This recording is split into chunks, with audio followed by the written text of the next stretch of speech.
we will today. The cell adhesion molecules. Adhesion means to be sticky, right? Adhesive, have an adhesive bandage, it sticks to you. And so these are the cells helped. If I'm on a tightrope, the cells coming this way, I can kind of roll my body over and continue on my way. So it helps to maneuver cells past each other. It can also help to signal my military and let them know where is an area of stranger danger. I also have my membrane receptors. These are going to be really important when I'm signaling immunity groups to a spot that is having some turmoil. We have these chemical signals that will turn immunity group on, focus him on a specific area. So for example, ouch, I just stepped on a nail. I didn't really, but I know I was convincing, right? So ouch, I just stepped on a nail. Suddenly I have chemical receptors that are sending these messages to my brain going, oh my God, we have stranger danger all over the place.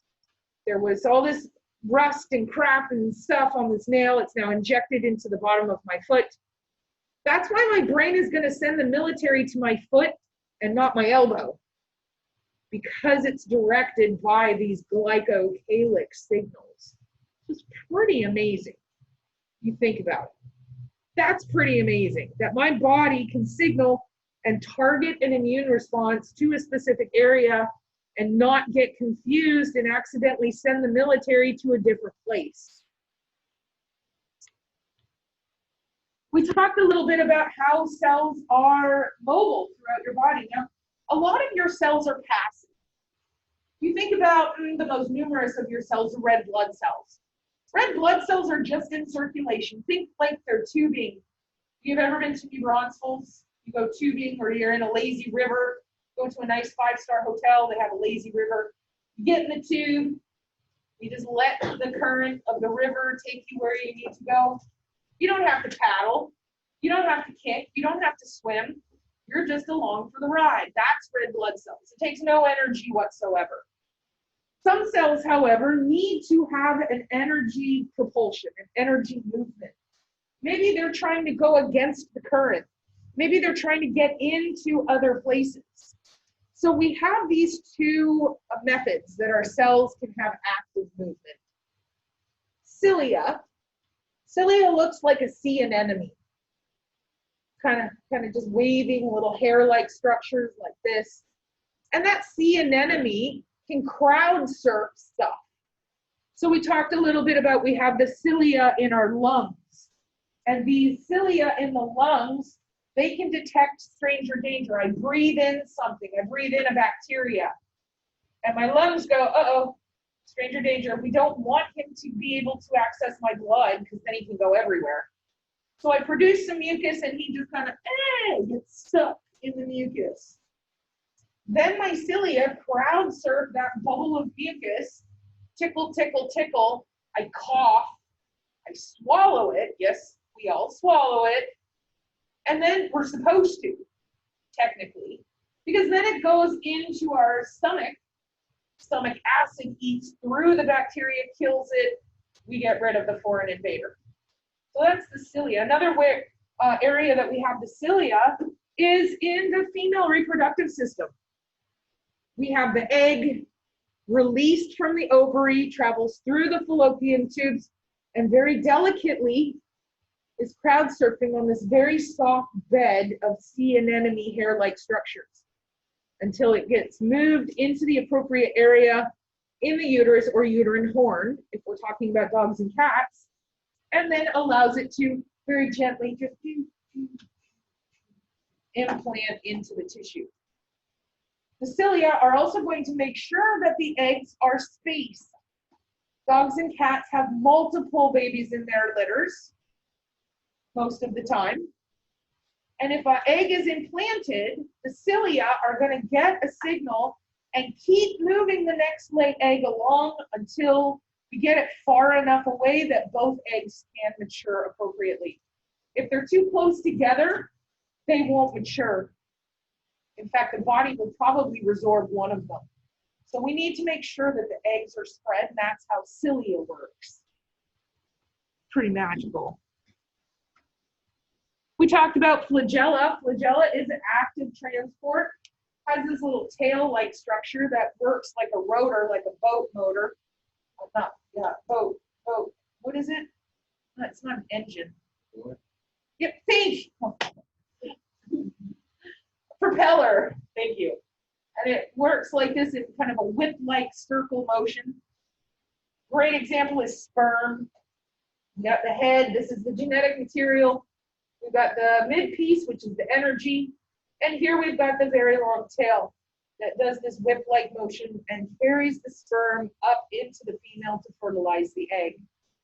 We also have some protozoal parasites we talked about yesterday. Here's one. We got another one that's super common in animal medicine called Giardia. Giardia lives in stagnant water, unfiltered water. You go for a walk after a rainstorm. Giardia was living in the soil. The rain comes, you now have a big puddle. It's washed like a tsunami. All of these little Giardia into the puddle. Fluffy stops and drinks from the puddle. Bam, we just got Giardia, which is not fun. I had Giardia and it's horrific. It's terrible. Don't wish for Giardia. Sure. That would be fine. That'd be cool. All right, so and yesterday we watched the tour of the cell. And today we are going to talk about, all right, for TV Land, did that PowerPoint change to the Amazing Cell Point Part 2? No, okay. I thought I could do that, but I can't. There we go. All right, so the reason why this Amazing Cell chapter is separated into 2 PowerPoints is very simple. Some of my pictures that I have on here didn't compress, and so the files were like superhumanly big. And in order for me to post it on Moodle or post it on my website, I'm limited in the size of the file. So I had to separate it. That's the only reason why it's part 1, part 2. All right, so let's start talking about the inside structures of our cell. We've talked now about the cell membrane. Let's delve inside. Inside the cell, we have the cytoplasm. That really refers to everything except the nucleus. The components are going to be cytosol, which is this jelly-like fluid that everything is suspended in. The cytoskeleton. I really do think of cells like they are little people. They have a skeleton just like us, and it functions just like ours. It provides support, it provides protection, and it allows the cells to kind of maintain their shape. It also helps them to change their shape as needed. I have organelles. Organelle is just the term for a little organ. I have organelles in this cell that function similar to our kidneys. I have organelles that function similar to my stomach. Some that function similar to my lungs. And then finally, we have what are called inclusions. And what an inclusion is just a fancy word for a void. I have a space. I can trap foreign invaders. I can trap other components of the cell inside of it. I can use the inclusions to move stuff up to the bilayer to open and release into the body. Or I can get something. Remember, we showed you the way from outside of the body. I extend that phospholipid bilayer. I make a new little void, and it comes and transports stuff in. Well, the transport void is going to be the inclusions.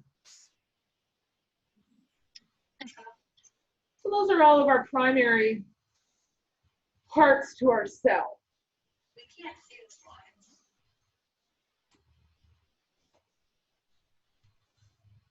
So let's talk about the cytosol. We'll just talk about each of these individually. Cytosol is a jelly-like fluid. In fact, we all know that we as humans, really all mammals, are predominantly made of water. We are water carbon-based creatures. We are about 65% water. Where the majority of that water is found is inside of our cells, in this jelly-like cytosol. What it does is it helps to suspend and protect the organelles. I think I used the example the other day of kicking somebody. If I come up and I kick you, you're gonna go, ow, why did you do that? But if we're both in a swimming pool and I try and kick you through the fluid, I'm not gonna make contact. So it's gonna help because these components inside the cell really are floating. Yes, they can anchor themselves, but they are floating and they are mobile. And if they accidentally come in contact with each other, we don't want it to be like two giant ships crashing. We want it to be a nice, gentle, so that we're not damaging these components of the cell. That's the whole point behind the cytosol. We can't see the slideshow. You cannot see the slideshow. That's weird. Well, it's like frozen. Like, I think you're on like the 3rd or 4th slide and it's still like you haven't even opened it yet. That's weird.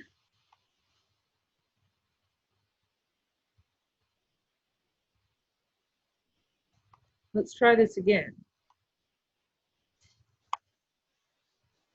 Oh, now it's stuck on my computer. Oh, there we go. How's that? Did that change it? Yeah, that's better. Fabulous. Okay, this is where we were, cytosol. Oh, I lost my mouse. There it is. Now it's gone. What the holy heck?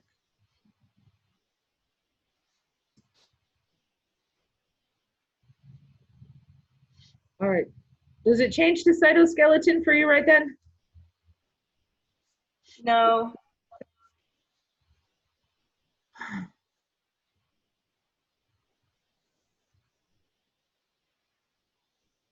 I don't like technology today.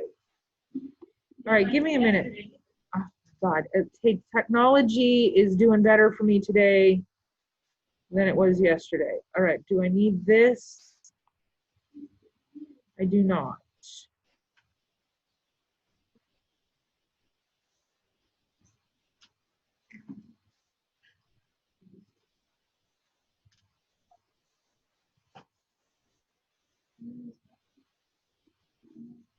All right, let me try this one more time.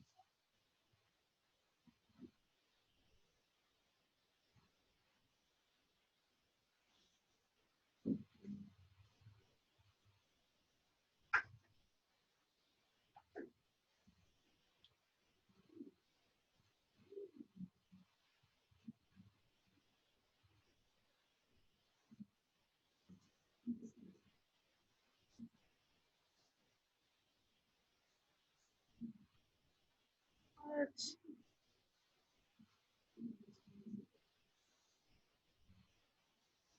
Sorry, guys. This. All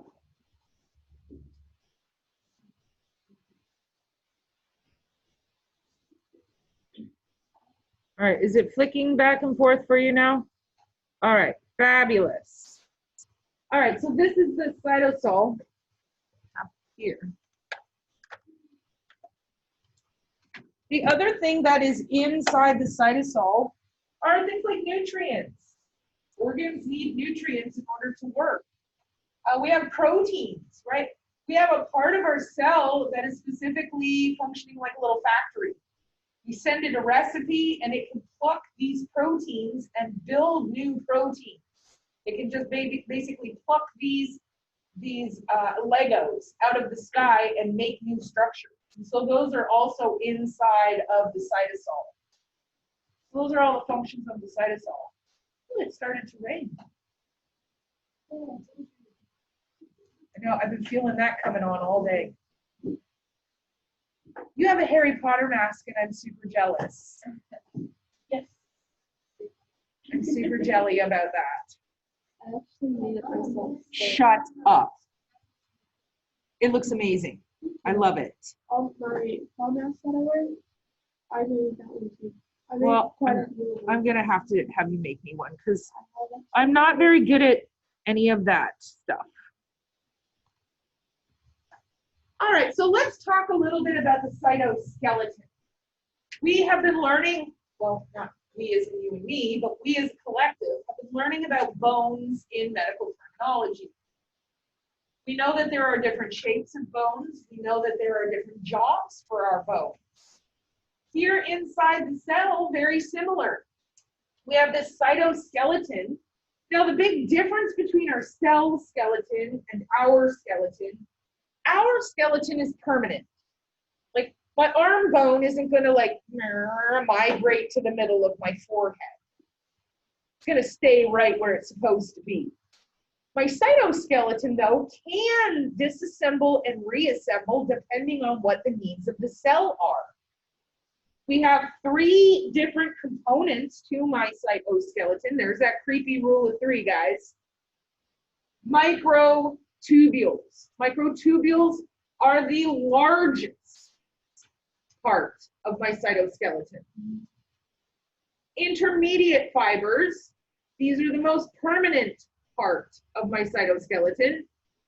And then I have my microfilaments, which are the most delicate strands in my cytoskeleton. These are going to be located closer to the cell membrane. And these are the ones that very easily disassemble and reassemble. They basically create little roads. All of these create little roads that different proteins and different things can use to move around the cell. We also use them as an anchoring point. Here we have a mitochondria who has made it to the spot that he needs to provide energy for. And this mitochondria has just dropped anchor, and he's anchored himself to this cytoskeleton. I'm going to attempt more technology, guys. I have a short video after you finish writing your notes. I've got a short video that I'm going to show you that kind of gives a nice overview of the cytoskeleton. If you've never heard of it, although if you've never heard of it, honestly, you're living under a rock. This is a video by Khan Academy. If you want to go down a fabulous rabbit hole, Khan Academy, Khan, you can literally learn everything about anything. From finances to psychology to anatomy, they have lessons over any topic you could ever possibly want, and it's all for free. It's amazing. So I have a little video that they put out over the cytoskeleton, and I'm going to go ahead and show that to you now, I think. We'll see. We'll see.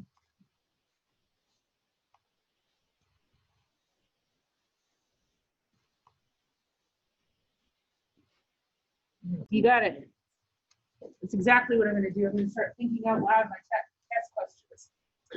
So these microtubules, these largest, thickest of the fiber, they are going to form these big cables that our organelles can attach to. The other thing they do is they provide kind of a choo-choo train. There are some proteins, they're super cute. They're my favorite type of protein, but they literally have little feet and they walk. And they'll usually have like a big balloon, like they're little transport proteins. And they'll have this, what looks like a ginormous Macy's Day Parade balloon. And they use these microtubules to just walk along, tugging on this Macy's Day balloon. They're amazing. I think I have a little video that I can show you later that just kind of does an animation of all this stuff that's happening inside the cell. These microtubules are easily disassembled. We can reassemble them wherever we want them to be. I need to move you guys. Is there any way that we can actually see it? Actively?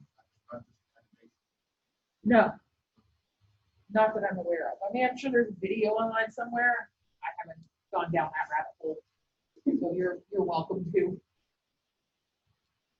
Generally, the electron microscopes, like the video we saw yesterday, the microscopes that are powerful enough to see these, we're not just looking at the cell now, we're looking at the structures inside the cell. The cell would have to be destroyed or killed, and then you don't have anybody moving around. How do you know? How do you know? Science. People with a higher pay grade than me. So why are these called microtubules? Well, micro meaning that they're small. Tubules, they're made of this stuff called tubulin. That's another great test question. What is a microtubule made of? They're made of tubulin, hence the name, tubule.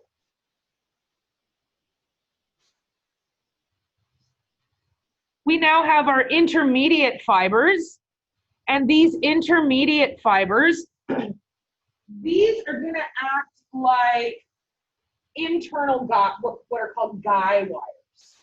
And what guy wires are, I think we have a picture. No, it did used to have a picture on here. I don't know what happened to it. Guy wires. So imagine you've just planted a brand new tree.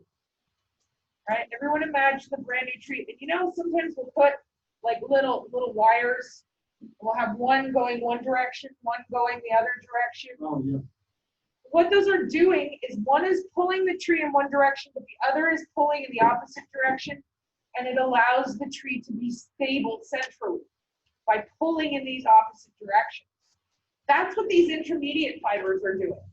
They are doing an internal pull to try and keep the cell's shape stable. These are the most permanent part of our cytoskeleton. Great test question. Which of the following is the most permanent part of the cell's cytoskeleton? Intermediate fibers. That's a great test question right there. See, now you're all going to get 2 right. You get 2. We do have some different names for these intermediate fibers. This is just depending on where they are. It's just locational. They have the same job. They do the same thing, no matter what kind of cell they're in. This is just going to be, where are they? Tonofilaments are the name we give them if they are located in epithelial cells. Neurofilaments are the name we give them if they are in nerve cells. Great test question. Great test questions. True or false? You all love my true or false questions. I know you do. True or false? Intermediate fibers called tonofilaments are found in nerve cells. So, oh, That would be false. That's a great test question right there. Let's write the test together, shall we? That's what we're doing right now. We're just going to write the test together. Doug is making mental notes. He's writing all of this down. He's writing all of this down.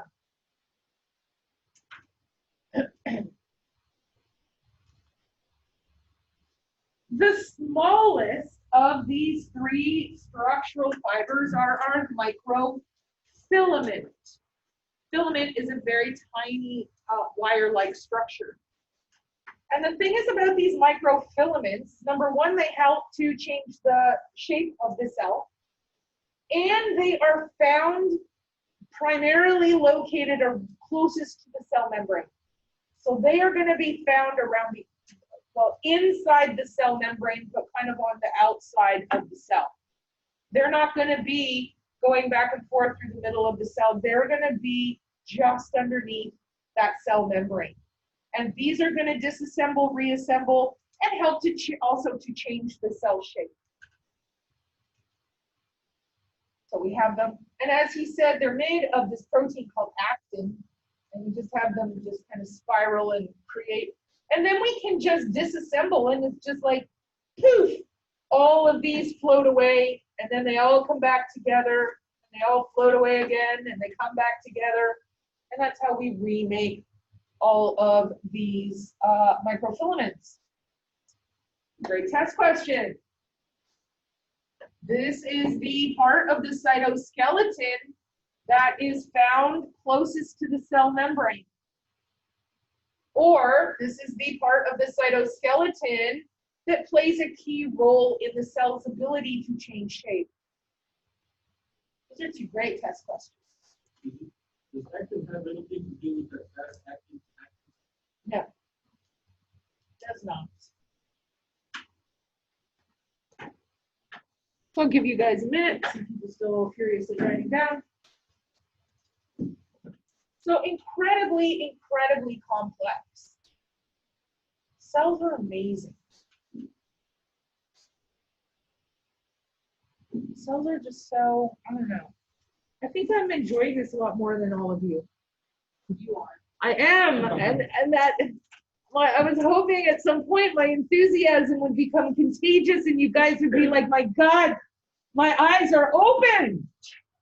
My eyes are open for the first time. This is amazing.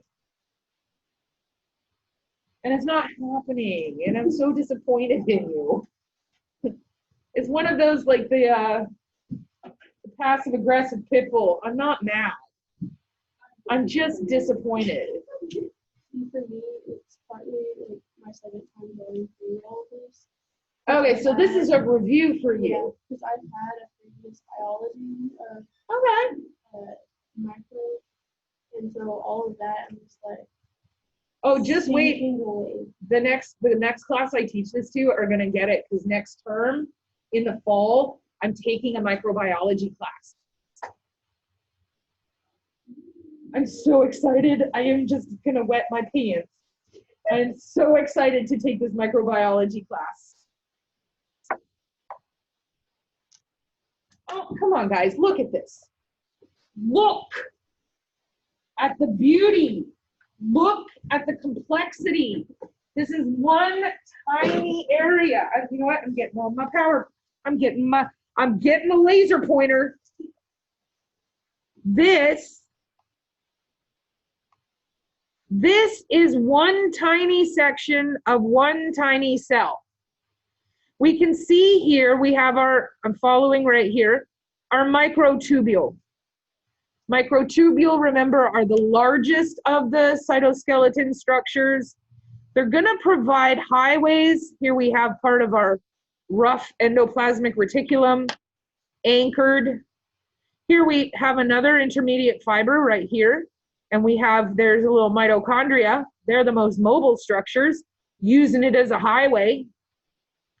Here we have our intermediate fibers, and you can see how they're acting kind of like those guy wires, providing tension. And then here, all this woven,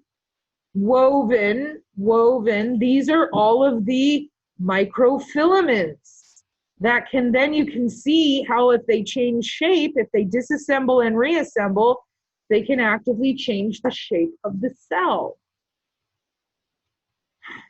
I give up. You guys are helpless. Dude, Oh my God, I love that.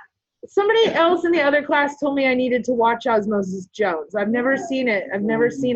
You There's also an love anime, it. I forgot what it's called. It's all about the body. That one I've seen. You have? That one I've seen a couple of episodes of that one. It's pretty fabulous. All right, so now that we've discussed the structure of the cell, now let's talk about the things that are inside the cell that are making it work, keeping it healthy. We have these little organs known as organelles. These are having all different jobs, depending on which one it is. Now, here's the thing about these organelles, and this is kind of cool because I know when I start talking about, clinical application, that's when you guys really start getting excited. At least in my mind, you get excited. We have the glycocalyx on the outside of the cell, allowing the cell to recognize other cells. Yes? Yes. And that's how we recognize stranger danger. I brush up against a cell, I know immediately he's not supposed to be there. I send a message to immunity group who sends in the military. There's a very tiny flaw in this plan. Inside my cell, I don't have a glycocalyx. These organelles, these structures inside my cell don't have to have cellular recognition. It's just kind of assumed by the cell. If something is in there, it's supposed to be in there. Any foreign invader should have the military, my immunity, attack and kill it before it has the ability to enter into the phospholipid bilayer of the cell. That would make sense, wouldn't it? We do have some cheeky monkeys, though, that use this against us. So when my mitochondria rubs up against the ribosome, and the ribosomes rub up against my endoplasmic reticulum, they don't have any way to identify each other. They just are like, oh, there's somebody, he's supposed to be here. Hey, buddy, have a great day. And off they go. I have some things like blood parasites. Let me give you an example. Blood parasite, little guy called malaria. Everyone heard of malaria? Here's what malaria does. Oh, he is a cheeky monkey. Ooh, cheeky. He knows this. He knows if he can get into the blood cell, if he can get into a cell, he will remain unrecognized. And if he remains unrecognized, our immune system will never, ever launch an immunity or a military attack against him. So he infiltrates. Malaria, which is a parasite, just like a lot of blood parasites, transmitted by mosquitoes. Mosquito bites you, and when the mosquito bites you, he actually throws up. This is disgusting. So when you have a mosquito stick his little proboscis into you, he vomits into you. That's actually what gives you the itch and the little bump. So he vomits this anticoagulant. Anticoagulants are meant to stop blood from clotting. Well, that makes sense because he's drinking liquid blood. He doesn't want it to clot inside of him before he has a chance to use its nutrients. So he vomits this little bit of anticoagulant, but when he does that, he vomits a little bit of blood from his last victim. Hence them transmitting stuff from one person to another, from one dog to another, from one cat to another. In the case of malaria, he's throwing up tiny itty bitty little baby parasites. And these little parasites migrate through your tissue into your blood very quickly, and then very, very quickly enter into your body's cells. And now this little parasite, and this table is now my cell, I am the parasite, and I've wriggled my way in, and I've snuck my way in, and now I'm just sitting inside this cell. And I have like mitochondria bumping into me, and I have ribosomes bumping into me, and they're all just like, oh, don't know who that is, but he's probably supposed to be here. Have a great day, buddy. And I'm malaria, and I'm just like, Immunity does never get the call because we don't know there's stranger danger. I don't have inside cell recognition. So what do? I just replicate myself. And I'm like eating proteins. I'm just taking nutrients. I'm just taking all the stuff that the cell is supposed to be using. And I'm replicating. I'm, making babies. Until the cell is so full of parasites that it busts open and releases us all. And now I have this huge wave of parasites that go flooding into the body because every cell has all of these replicated parasites. So now not just the parasites that got injected into the body, but all of this army go flooding in, and the immune system's like, holy crap, guys, what happened? Where did all these things come from? And he launches a massive military attack, but it's too late. Oh, it's too late. It overwhelms us, and that's actually why malaria is what we call stupid parasite, because they kill the host. They will kill you. Because your body just goes into holy crap mode, and everything shuts down, and you die. No, parasites, because if the host dies, what happens to the parasite? That's a stupid parasite. Think of like a tapeworm. A tapeworm lives inside of you, getting off your nutrients, growing, but it's not taking all. But it does not kill you. Most parasites live with you, and those are intestinal parasites. Blood parasites, like malaria, like Babesia, not Babesia, Babesia or Lichia. These are that take advantage of this non-identification. And they overwhelm the body, and when the host dies, the parasite dies. That's why we call them kind of a dumb parasite. Intestinal parasites, like our tapeworm, our friendly tapeworm only takes what he needs, doesn't kill the host, and he can live there indefinitely. Oh man, that was dramatic. I gotta sit down for a second. Woo! All right, so what we're gonna do is we're gonna talk about each of these organelles. The first one is the mitochondria. Mitochondria, if you've ever been in any, you got a question I can answer for you? It was just because there was one about the army. Yeah, It was kind of confused, but I got it now. you got it? Okay, good. Because I can read. Powerhouse of the cell. Do what? Powerhouse of the cell. Yes, he is the powerhouse of the cell. Just making sure you're okay with the that whole thing was just to demonstrate how inside the cell we don't have those same identifiers. We just didn't know like the glycocalyx that you meant that was the army. So the glycocalyx is not the army. The glycocalyx is the coating on the outside of the cell that allows it to identify other things that are appropriate to be there. Inside the cell, we don't have that same thing. It's assumed that if something is inside the cell, it's supposed to be there. The powerhouse of the cell, mitochondria. Mitochondria became part of our complex cell through evolution. Basically what happened was we had this little bacteria-like. And as complex eukaryotic cells began to evolve, they engulfed this little bacteria. That's why our mitochondria have their own DNA.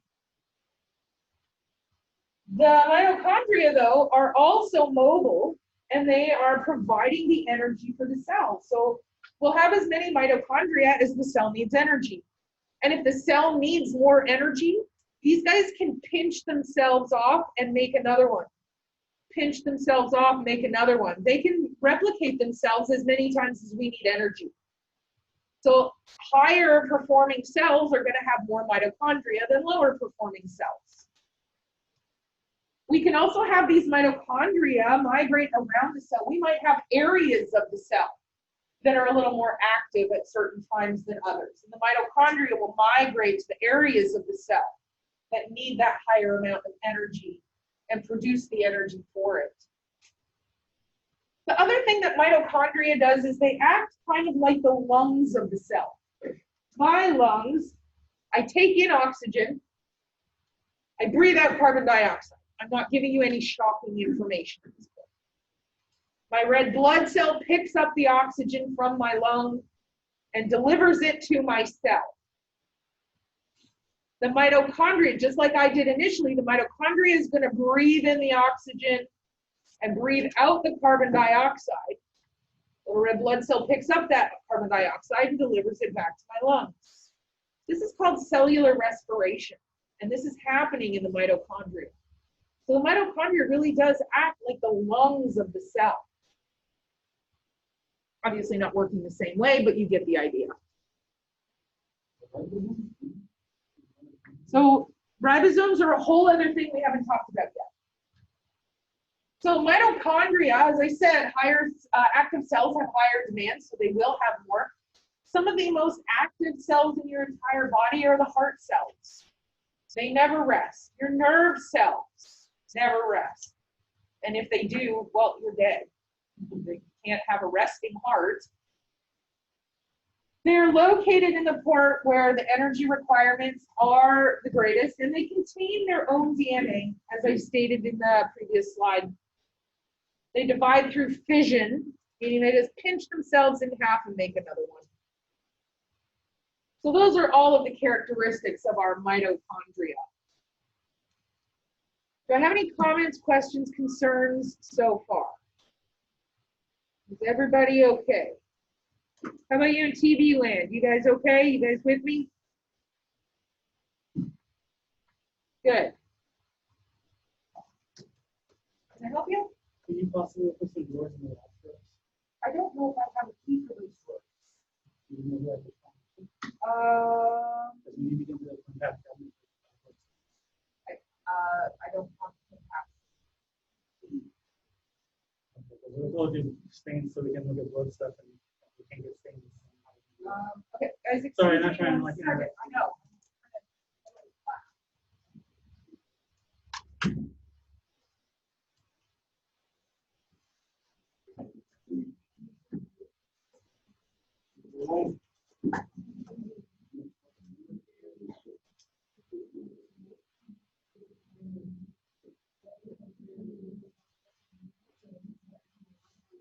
Oh.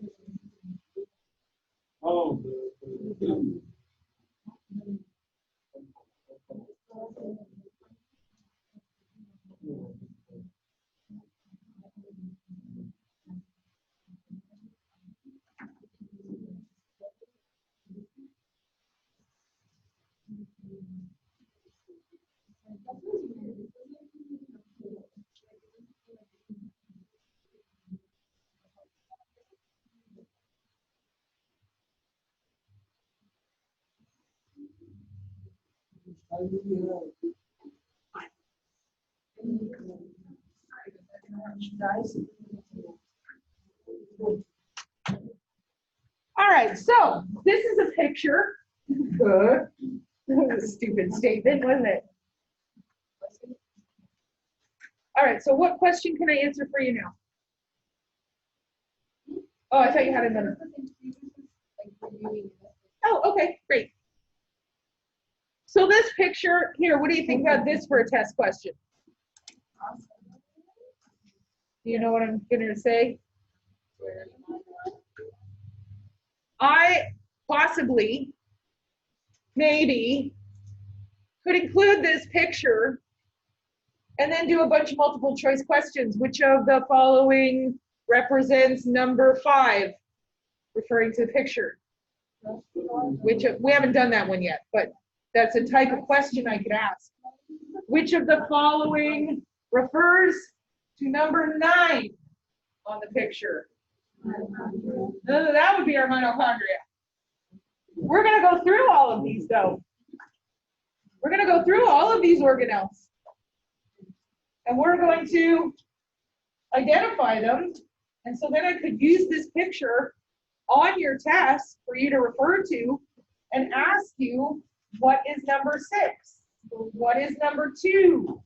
What is number 10? Those would be some great test questions. What we are referring to with the mitochondria right now is number 9.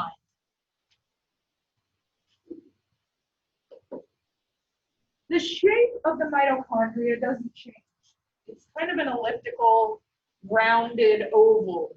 Now I have a term that you need to underline. This is going to be another test question, some way, shape, or form. This is called the cristae. What I am referring to as far as the cristae are these little folds right here. Let me get my laser pointer and point them out to TV land.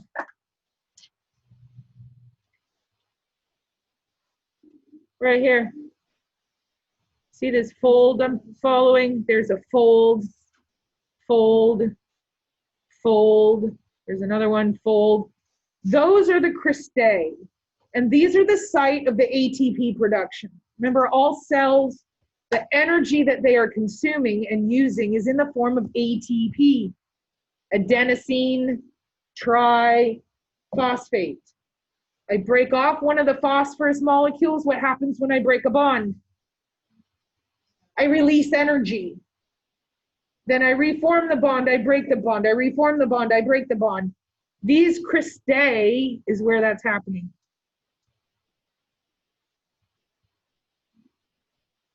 These cristae, these little caverns here. These little caverns also help to increase the surface area inside the mitochondria. But that would be a great test question, guys. What is the term for the area that the mitochondria actively produces ATP? The cristae. Man, we are writing this test. Just writing it, it's writing itself right now.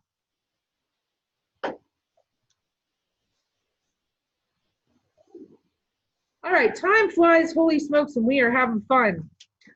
Time flies when I'm having fun. I don't know how much fun you guys are having. I'm having a blast. I'm having a great time. All right, so we're gonna pick it up here on